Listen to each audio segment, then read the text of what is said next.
Most people can't sit alone with their thoughts for more than 5 minutes anymore. They are restless, jumping around from gaming to scrolling to watching movies to eating junk food. When they try to work, the only thing they can think about and the only thing they want to do is to play video games and scroll. Their attention spans have drastically decreased and they are dependent on constant stimulation. People just can't focus. The amount of reading people are doing is decreasing day by day. People constantly switch from task to task. They multitask. They feel mentally and physically drained or exhausted while they haven't even done any meaningful work. Psychologists have a term for this: psychic entropy, a state of mental disorder, chaos and anxiety that occurs when the mind is left without a clear focus. As Mihai Csikszentmihalyi said, the psychic entropy, peculiar to the human condition, involves seeing more to do than one can actually accomplish and feeling able to accomplish more than what conditions allow. There are a lot of consequences to psychic entropy and overstimulation. When your attention becomes fragmented, your life becomes fragmented. Your efficiency and quality of work decreases. You can't focus for 5 minutes without having to check your phone. When you sit down to work, your brain is thinking about everything else than working. It's thinking about gaming, scrolling, movies, junk food, whatever. But when you're relaxing and you're gaming and scrolling, your brain is thinking about work. Your thoughts aren't coherent. Your identity isn't coherent.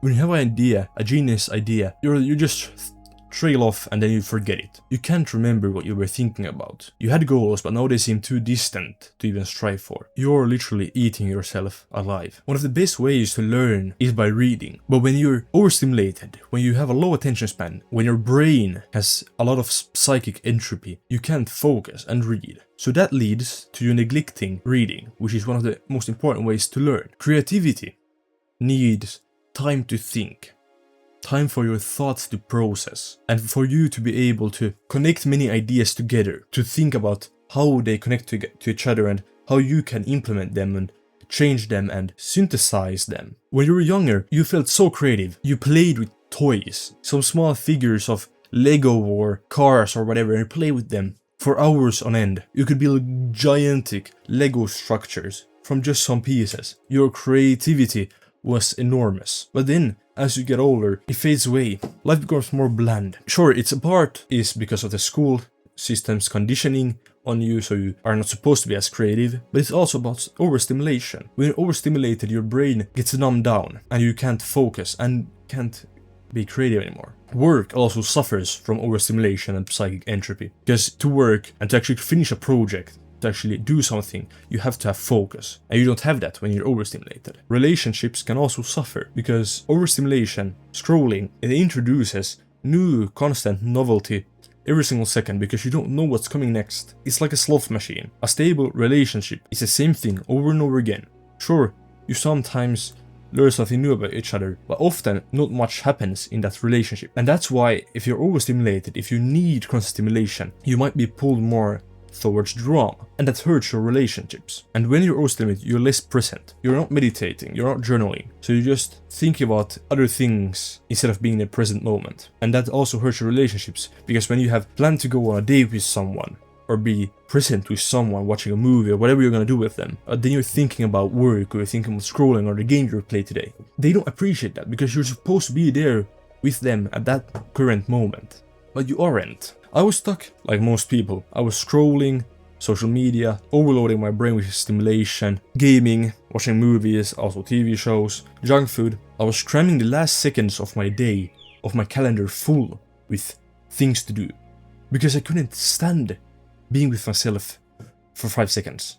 I couldn't stand it. I knew that I was stuck, but I couldn't change. I wrote countless times into my journal that this has to change. Well, did it? No, I never did, because the pull of the dopamine was too strong. I wanted to go back to it again and again and again. I realized that my attention span was decreasing. I couldn't stand being without scrolling, entertainment, gaming. I didn't even have time, energy or focus to do the things I wanted to do, like reading, working, training, learning. I didn't have time or energy for that, or focus even. When I tried to read, I felt like, oh well, I feel more like watching a movie because it's more interesting and much more story and whatever. When I tried to work, I wanted to start gaming because it's on the same computer, I could do it, it's more interesting than working, I want to do it. When I try to train, well, I could also train the skills in the gaming, you know, I could become better at that, I could train those skills, my hand typing skills and whatever.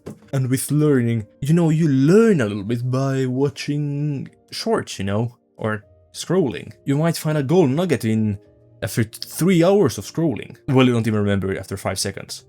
It's literally not a good excuse, it's just so stupid. It's only when I detached that I realized how much time and energy I was wasting on these bad habits. I'm currently on a 60-day detox from overstimulation or stimulating my brain too much, and my brain is still recalibrating, and I'm suffering some of the consequences, like being really bored. Being bored is a normal part of being human, but it feels painful when you have been used to not being bored at all for a long time. You have a lot of urges to go back. So my solution to this problem was to realize that I didn't want to live like this anymore. So I set a challenge for myself. I set a concrete start date when I was going to start this challenge or detox, and I set a concrete end date when I was going to end it, so that my brain would have excuses to say. Because if I say that I'm gonna start June 1st, which I did, and then I would say that, well, I'm gonna do it for the rest of my life.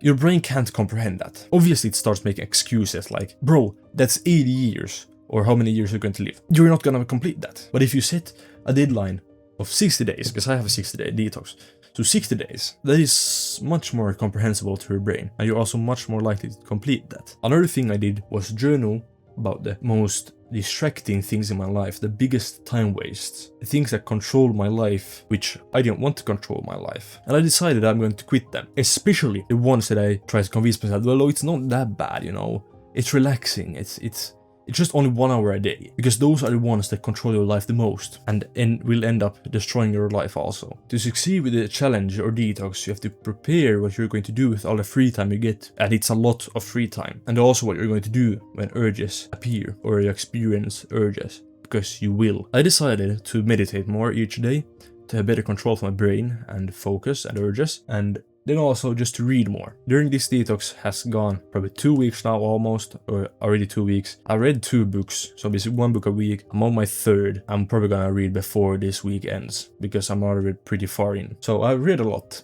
more than I usually would. But when the date rolled around, I decided to quit everything cold turkey. You don't have to do it that way, but I did. But I can't say I've been perfect. Obviously, I have failed a little bit. I have relapsed on some things, but 2 of my biggest distractions, scrolling and gaming, I haven't relapsed on, because those things are the worst, and I've tried to stay away as much as possible. But some things I may have relapsed a little bit on, but it isn't the end of the world. You have just to keep on going, keep on trying again. But with this free time you also get, you have to do something else, not just reading or meditating. You have to start creating more. Write, draw, journal, photograph, script, edit, because what is consumption without production? It's waste, it's useless, and that's why I would say that all consumption isn't bad. If you learn something from it, it's good. If you produce something on it, it's good. If you can synthesize something from it, it's pretty good also. But the things that you do in excess, in the scroll and the game, in the useless entertainment, which you don't even benefit from, that's not good. That's the things you should avoid. But maybe that's why people feel stuck. Not because they're incapable, not because they're lazy, but because they have become dependent on a level of stimulation that the human mind was never created for. Over time they start abandoning the things they truly care about, like Gollum in Lord of the Rings. He got possession of the ring, it started possessing him, that was the only thing he cared about. It's like the dopamine, you start caring about that more and more, you need that more and more and more, and then that ruins everything else in your life. Gollum became a thin monster that lived in a cave, in a dark cave. Nobody wanted to be with him. The most painful disappointment is often not failure. It's the realization that you're not even trying.